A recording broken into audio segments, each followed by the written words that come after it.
kefuturan kita di saat ini, Ustaz, apakah menandakan bahwa bulan Ramadan kemarin kita tidak berhasil, Ustaz? Taib. Allah Subhanahu wa taala menyebutkan sebuah ayat di dalam Al-Qur'an Al-Karim. Kutiba alaikumusyiyamu kama kutiba alal ladzina min qablikum la'allakum tattaqun. Diwajibkan kepada kalian berpuasa sebagaimana diwajibkan kepada orang-orang sebelum kalian. Sehingga diharapkan dengan puasa itu kalian jadi orang yang bertakwa. Baik. Nah, bertakwa itu adalah menjalankan perintah Allah dan menjauhi larangan Allah. Ya, dan sifat daripada takwa ini sifatnya adalah istimror. Ya, sifatnya adalah istimror, sifatnya adalah terus-menerus.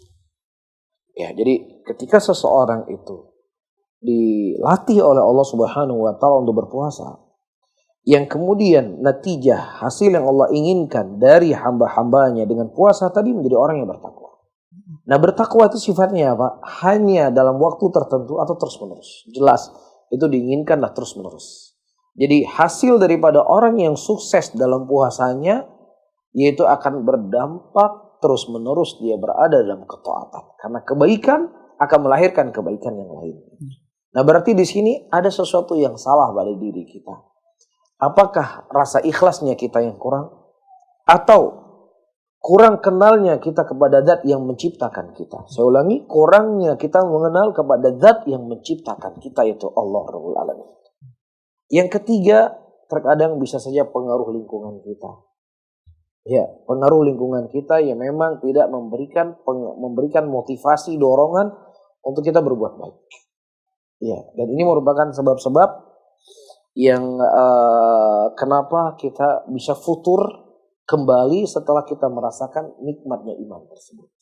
Ya, tetapi untuk kita pastikan kamu berarti nggak sukses puasa kemarin. Wallahu a'lam bishawab. Itu mungkin urusan dia dengan Allah Subhanahu wa taala, tapi setidaknya ini menjadi pelajaran buat kita. Kenapa saya sudah dilatih sekian lama tapi nggak ada efek buat saya? Ya, mungkin itu harus menjadi pertimbangan buat diri kita. Ya, kenapa ini bisa terjadi dan berulang-ulang setiap tahunnya.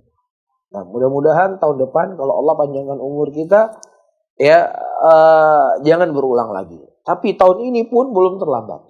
Ya, berarti mulai hari ini kita kembali memaksa diri kita untuk melakukan kegiatan-kegiatan, aktivitas-aktivitas yang itu dilakukan di bulan Ramadan. الذين آمنوا وتطمئن قلوبهم بذكر الله ألا بذكر الله تطمئن